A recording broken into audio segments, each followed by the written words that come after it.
আজ বৃহস্পতিবার 9ই আশ্বিন 2024 সালের 26শে সেপ্টেম্বর। বৃশ্চিক রাশি, বৃশ্চিক লগ্ন, স্করপিয়ান সাইন জাতক জাতিকাদের আজকের দিনটি মিশ্র প্রকৃতির অতিবাহিত হবে।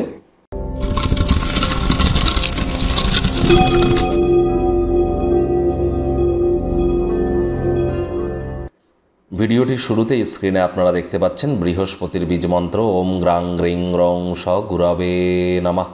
এটি আজ আপনারা সূর্যের আলো থাকাকালীন 108 বার জপ করুন। নিরামিষ খাদ্য খাবার খান, হলুদ রঙের বস্ত্র পরিধান করুন, হলুদ রঙের কোনো অবজেক্ট ডোনেট করুন, দান করুন, উপকৃত হবেন।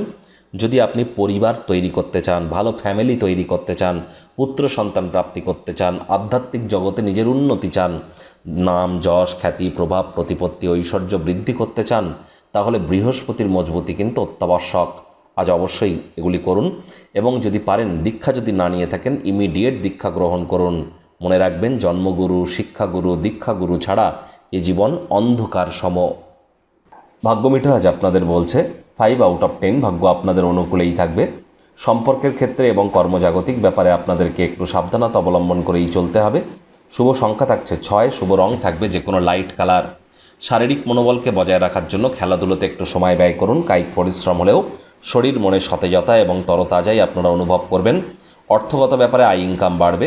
নতুন উদ্যোগ পরিকল্পনার পাশাপাশি নতুন নির্মাণ কার্যের শুরুয়াত আজ করা যেতেই পারে। চাকরিজীবী যারা আছেন অফিসে কম কথা বলে কাজ বেশি করুন, মনের থেকে মস্তিষ্ককে বেশি দাম দিন।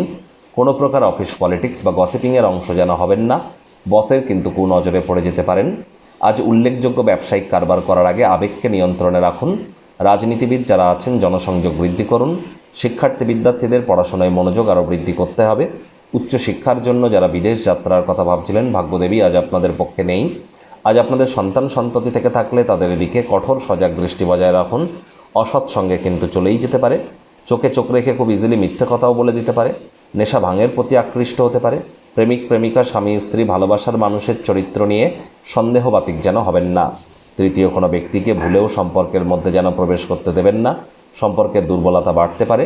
শত্রুপক্ষ বিরোধী পক্ষ খুব একটি শক্তিশালী থাকছে না।